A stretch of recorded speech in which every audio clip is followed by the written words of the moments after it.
Good morning, students. Hope you all are fine. So, in yesterday's class, we have discussed about the four postulates. So, now today, let's discuss the fifth postulate. That is, if a straight line falling on two straight lines make the interior angles on the same side of it taken together less than two right angles, then the two straight lines, if produced indefinitely, meet on that side on which the sum of the angles is less than two right angles. Now here, see two lines AB and CD. ठीक है, there are two straight lines and one straight line PQ is falling on both of them. So here it is given कि both the angles on the same side, the interior angles on the same side taken together less than two right angles. अगर इनका sum जो है वो less than two right angles means less than 180 degree. Right angle का measure कितना होता है 90 degree and two right angles का मतलब क्या है 90 + 90 दैट इज़ 180 डिग्री. तो अगर इन दोनों का सम 180 डिग्री से कम है तो ये दो लाइंस उसी साइड प्रोड्यूस करेगी जहाँ पे इंटीरियर एंगल्स का सम 180 डिग्री से कम होगा. तो अगर यहाँ पे कम होगा तो इस साइड मीट करेगी और अगर इधर कम होगा तो इधर मीट करेगी. एंड वी ऑल नो कि जो अगर हम इस तरीके से देखें सी अगर हम ऐसे देखेंगे तो क्या हमें ये लग रहा है कि ये इस साइड में ये राइट एंगल बन रहा है? नो. तो इट मीन्स और यहाँ भी ये 90 से कम है अगर हम यहाँ पे स्ट्रेट लाइन बनाते हैं. ठीक है, और अगर हम इस साइड में देखते हैं if we see this side तो यहाँ पे जो ये एंगल्स हैं they are greater than 90 degree. Straight line अगर हम बनाएंगे तो उससे आगे जा रही है ये लाइंस. इट मीन्स ये जो लाइंस हमारी बन रही हैं ये जो हमारे एंगल्स बनेंगे that will be greater than 90 degree. तो इसको हम इसकी एक्सप्लेनेशन कैसे लिखेंगे? See here. So here lines P Q, यहाँ पे एक लाइन पी क्यू फॉल हो रही है कहाँ पर? On two lines A B and C D such that angle 1 + angle 2 is less than 180 degree. इस साइड ही इन दोनों का सम, इन दोनों इंटीरियर एंगल्स का सम 180 से कम है. So that is on the left side of P Q, जो कि पी क्यू की लेफ़्ट साइड पे है, राइट साइड पे नहीं है. So therefore the lines A B and C D when produce indefinitely meet on the left side of P Q. तो इसकी एक्सप्लेनेशन ये है कि जब हम ए बी और सी डी को प्रोड्यूस करेंगे on the left side of P Q then we will see कि they will meet on some point. So this is the explanation of postulate 5 given by the Euclid. Now in this chapter there is one theorem also. So these axioms, जो ये axioms हैं, postulates हैं, these are accepted without any proof. And these axioms and postulates are used to prove the theorems. ये axioms और postulates theorems को prove करने के लिए यूज़ की जाती है. Now in this chapter there is one theorem also and rest all the theorems are in the next few chapters. And in all Euclid gave and in all Euclid gave 465 propositions. Propositions or theorems means the same. So in all Euclid gave 465 theorems and in some of these theorems we will prove in the following chapters. And one theorem is given in this chapter only, and that theorem is two distinct lines cannot have more than one point in common. ये कह रहे हैं कि दो अलग अलग lines हैं, दो लाइंस हैं अलग अलग, can not have more than one point in common. उन दोनों में दो एक पॉइंट से ज़्यादा कॉमन नहीं हो सकता है. तो जैसे हम लिखते हैं, अगर हम दो पॉइंट्स को अगर हम ऐसे कट भी करते हैं, इंटरसेक्ट करते हैं, सपोज़ ये है तो यहाँ पे भी एक ही पॉइंट आएगा. अगर हम ऐसे इंटरसेक्ट करेंगे तो भी एक ही पॉइंट आएगा. अगर हम ऐसे इंटरसेक्ट करेंगे तो भी एक ही पॉइंट ही आएगा इनके में common, but we have to prove it, ठीक है। तो हम कैसे करेंगे, तो ये हमारे थ्योरम है, तो हम गिवन लिखेंगे पहले, given 2 lines, we will not draw, ठीक है, हमने सिर्फ लिख लिया कि there are 2 lines L and M, suppose कर लीजिए कि यहाँ पे 2 लाइन्स हमें गिवन है L और M। नाउ टू प्रूव, हमें प्रूव करना है कि they have only one common point, कि उनका सिर्फ एक ही कॉमन पॉइंट होगा। तो इसे प्रूव कैसे करेंगे, तो इसका कॉन्ट्राडिक्ट हम सपोज कर लेते हैं, ठीक है। तो let us suppose that 2 lines L and M intersect in 2 distinct points, तभी हम प्रूव कर सकते हैं, ठीक है। तो इसका कॉन्ट्रडिक्शन सपोज कर लेना है। तो let us suppose what we have to suppose that 2 distinct lines have L and M intersect in 2 distinct points, ठीक है, that we say P and Q। वो 2 डिस्टिंक्ट पॉइंट्स क्या होंगे, P और Q पे करते हैं। So these 2 lines passing through 2 distinct points P and Q, but, तो ये 2 लाइन्स जो हैं 2 पॉइंट्स से पास हो रही होंगी, ठीक है, but this assumption clashes with axiom, और यहाँ पे हमने ये एक्सियम इस पोस्टुलेट के साथ भी एक डिस्कस करी थी। दिस वाज दिस एक्सियम कि given 2 distinct points there is a unique line that passes through them. ये हमने इस पोस्टुलेट 1 के साथ इसके हमने एक्सप्लेनेशन में लिखी थी ना, ये कि अगर हमारे पास 2 गिवन डिस्टिंक्ट पॉइंट्स हों, if we are given 2 distinct points, then there is a unique line that passes through them। वहाँ उसमें से सिर्फ एक यूनिक लाइन ही पास हो सकती है। So it clashes with axiom that only one line can pass through 2 distinct points। so our assumption is wrong, जो हमने assume करा था स्टार्टिंग में, that is wrong। hence तो इसलिए हम कह सकते हैं कि 2 distinct points can not have more than 1 point in common. तो इसलिए हम क्या कह सकते हैं कि 2 डिस्टिंक्ट पॉइंट्स में एक पॉइंट के अलावा कुछ और पॉइंट्स कॉमन नहीं हो सकते हैं। And yesterday I have given you some homework also, let us discuss that also. Exercise 5.1, only 1 line, इसमें हमें ट्रू फॉल्स करना है। Which of the following statements are true and which are false? Give reasons for your answers।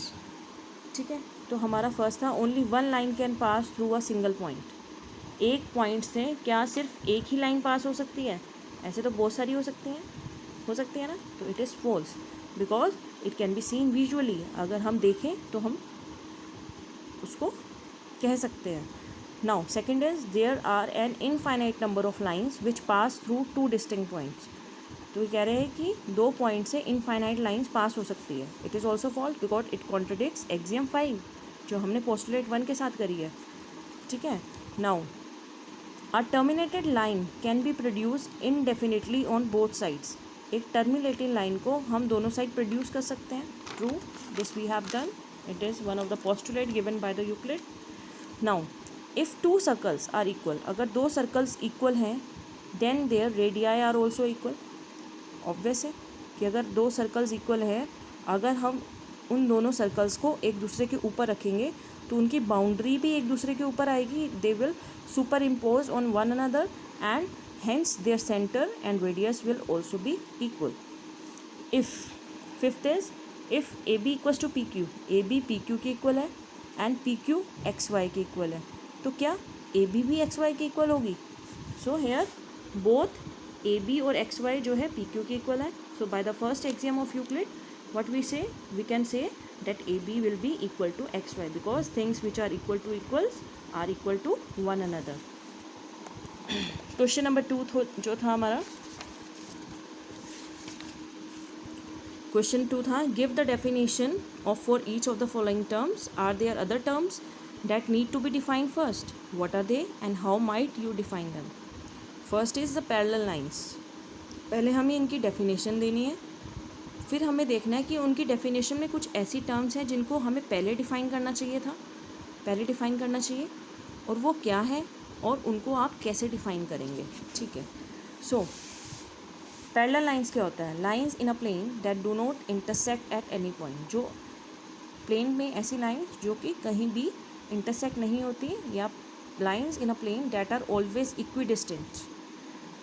So to understand this definition, we need to know that a plane is a surface that lies evenly with a straight line on itself. तो इनमें plane आ रहा है word, plane word आ रहा है, उसको भी हमें define करना चाहिए. तो पहले डिफ़ाइन करना चाहिए वो प्लेन क्या है. प्लेन एक ऐसा सरफेस होता है that lies evenly with the straight lines, जो कि प्लेन एक ऐसा सरफेस होता है जो कि स्ट्रेट लाइन से मिलकर बनता है. सपोज सी हियर, जैसे कि हम पेपर पे बनाते हैं rectangle, square. So these all are the plane figures. Next is a perpendicular lines. अब परपेंडिकुलर लाइंस को हम कैसे डिफाइन करते हैं? Two lines intersecting each other at an angle of 90 degree. ऐसी दो लाइंस जो 90 डिग्री के एंगल पर मीट करें, इंटरसेक्ट करें, that are called perpendicular lines. To understand this definition, we need to know an angle is a, तो इसमें क्या चीज़ आ रहा है? Angle. So angle is to be defined first. So to understand this definition, we need to know that an angle is a figure where two rays share a common endpoint. अब यहाँ पे रे आ गया, तो रे क्या है? A ray is a part of a line with one fixed endpoint and which can be extended from one side. So ये एंगल हो गया, which is एंगल. क्या होता है? Angle is a figure when two ray share a common point. When what is a ray? Ray is a part of a line with one fix point. Third part, line segment. Line segment क्या होता है? Line segment is a part of a line. ठीक है. Now अब line segment के लिए हमें line को डिफाइन करना पड़ेगा. To understand this definition, we need to know that line is formed by joining the points that can be represented visually. Point को तो हम विजुअली रिप्रेजेंट करते हैं because it has no definition. And line क्या होता है? Is formed by joining all the points, formed by joining points. ठीक है.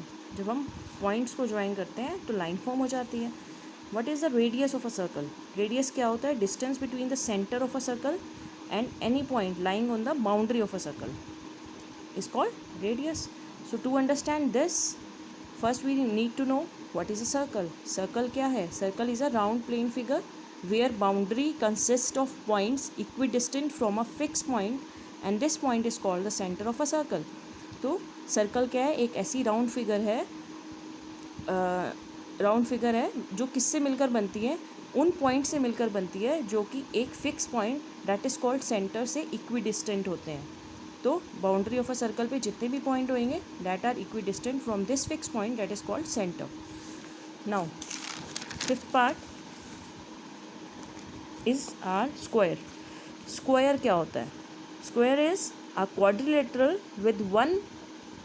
With all the sides of equal length, जिसमें सारी लेंथ भी इक्वल होते हैं एंड सारे angles measure equal, that is 90 degree. So to understand this definition, first we have to define quadrilateral क्या होता है. So we need to know that a quadrilateral क्या है? Is a close figure made up of 4 line segment. जो भी figure 4 line segment से मिलकर बनी है उसको हम सिंपल वे में वट वी से quadrilateral. Now see the question number 6 of exercise 5.1. अब 5.1 का हम क्वेश्चन नंबर 6 करते हैं. In the figure A C equals to, इसमें ए सी जो है वो बी डी के इक्वल है, तो हमें प्रूफ करना है कि A B equals to C D. तो इसमें हमें जब भी हमें प्रूफ वाले क्वेश्चन आते हैं तो उसमें हम 3 स्टेप फॉलो करते हैं, that is given, to proof and proof. ठीक है. तो इसमें हमें गिवन क्या है कि ए सी जो है वो बी डी के इक्वल है. टू प्रूव हमें करना है कि A B equals to C D. तो अगर हम ध्यान से देखें कि ए सी बी डी के इक्वल है, हमें प्रूफ करना है A B equals to C D. तो क्या चीज़ दोनों में से हमें लेस करनी चाहिए? B C. अगर हम ए सी में से बी सी लेस करेंगे तो ए बी आ जाएगा, और बी डी में से बी सी लेस करेंगे तो सी डी आ जाएगा. So what we have to do? Subtracting B C from both sides. दोनों साइड से हमने बी सी को सब्ट्रैक्ट कर दिया कि ए सी माइनस बी सी कितना आ गया? A B. AC B D minus B C, C D.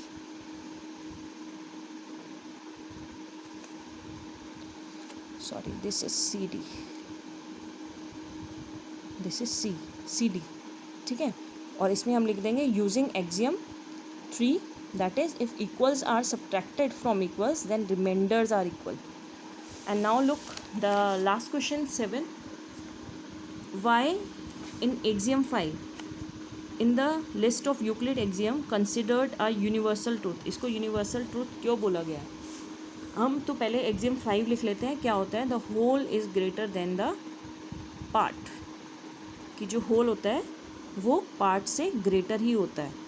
So obvious it is a universal truth. Why? Because it is true for anything in any part of the world. क्योंकि ये हर चीज़ के लिए true होता है. क्योंकि if we compare the whole and a part, obvious the whole will be greater. So it is true for anything in any part of the world. Now what is your homework? Your homework is example 1 and example 2. ठीक है, example 1 और example 2 आप अपनी notebooks में करेंगे. Example 1 and example 2, that is on page number 83 and 84. Page number 83 and 84. So that's all for today. Thank you and have a nice day.